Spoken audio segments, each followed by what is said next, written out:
আমার সন্তানেরা রাজনীতিতে আসবে এখন। আমি ডাক্তার মুরাদ হাসান, আমার সন্তান রাজকন্যা যুবরাজ, ওরা রাজনীতি করবে।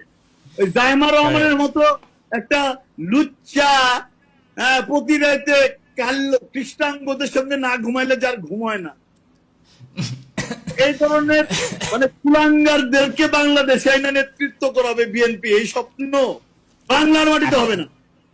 এখন এই তারেক জিয়াকে কিছু বলবেন না? আপনি সবাইকে বলছেন তারেক জিয়া কিছু বলবেন না? তারেক জিয়া সম্পর্কে তো এটা তো মানুষের জাতি না এটা ভাইয়া।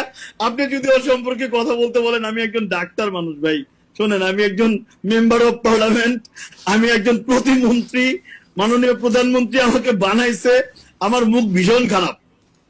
আপনি ওই যে আমাদের সিআরআইতে যারা কাজ করে না, ওদেরকে বলবেন যে মুরাদ ভাইয়ের মুখ কেমন খারাপ রে, তো ওরা বলবে যে ভাই আশেপাশে যায় না, এটা কানের পর্দা ফাটা ফেলবে। তো আমি ওর সম্পর্কে খালি এটাই বলবো যে এই বেদনমা সম্পর্কে আমার কিছু বলার নাই। ও বেগম জিয়ার পোলা না কার পোলা এটা আল্লাহ জানে। ও কি জিয়াউর রহমানের পোলা না কার পোলা এটা আল্লাহ রাব্বুল আলামিন ছাড়া কেউ বলতে পারবে না। এর চেয়ে বেশি কিছু বলার নাই ভাই আমার। হালকা কনফিউশন তো থাকতে পারে ওটা নিয়ে। এটাই তো বললাম যে ও সম্পর্কে বলার ভাষা, মানসিকতা, রুচি, ইচ্ছা কোনোটাই আমার নাই। এটারে বাংলাদেশে আসলে শোনেন ভাই, আমার খুব ইচ্ছা ওর কানে কপালে একটা চটকানা, যেমন আর্মিরা দিছিল না, হ্যাঁ, ওর পাশায় লাঠি দিয়ে ভরা দিছিল না, মনে আছে? ওর কিন্তু মাজা রাখা, ও সোজা হাঁটতে পারে না। তো 111 এর পরে যে ঘটনাগুলো ঘটেছিল ভাইয়া, এটা আপনি একটু রিকল করলে, আপনার মেমোরিকে রিকল করলে আপনি মনে করতে পারবেন। বা আমাদের যারা আছে আওয়ামী রাজনীতি করে, বিএনপি রাজনীতি করে, যে দলই করুক না কেন, আওয়ামী লীগ, বিএনপি, জামাত, জাতীয় পার্টি, হোয়াট এভার, জিজ্ঞেস করেন তো তারেক রহমানের মাজা ভাঙ্গা কেমনে? সে আর্মিদের গায়ে হাত তুলেছিল।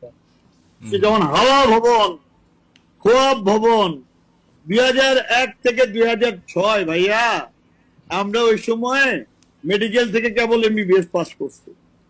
2004-এর 21শে আগস্ট বঙ্গবন্ধু কন্যা আমাদের আম্মা, মাননীয় প্রধানমন্ত্রী সহ বাংলাদেশ আওয়ামী লীগের সকল জাতীয় নেতাকে হত্যা করার জন্য এই তারেক রহমান বেগম জিয়ার নেতৃত্বে একটা প্রধানমন্ত্রী রাষ্ট্রীয় পৃষ্ঠপোষকতায় গ্রেনেড হামলা চালিয়েছিল উপর্যুপরি, ডজনের পর ডজন আরজেএক্স গ্রেনেড হামলা চালিয়েছিল। ভুলে যায়নি আমরা। 24 জন আওয়ামী লীগের নেতা কর্মী, আমার মা বোনেদের, আইবুর রহমান সহ সশ্রদ্ধ ভোরে তাকে আমি স্মরণ করি। আমাদের কর্পোরাল মাহবুব শেষ বুলেটের গুলিগুলো নিজের শরীরে নিয়ে বঙ্গবন্ধু কন্যাকে তার সেই গাড়িতে তুলে দিয়েছিল। ভাইরা, আমরা কথা বললে বিএনপি বেগম জিয়ার গায়ে কাপড় থাকবে না, কাপড় চোপড় থাকবে না কারো গায়ে। But they still brag about what they did, all this heinous work. তারা এগুলি proud feel করে। I don't understand why. What's their psychology? এবং তারা বাংলাদেশে proud feel করবে কেন?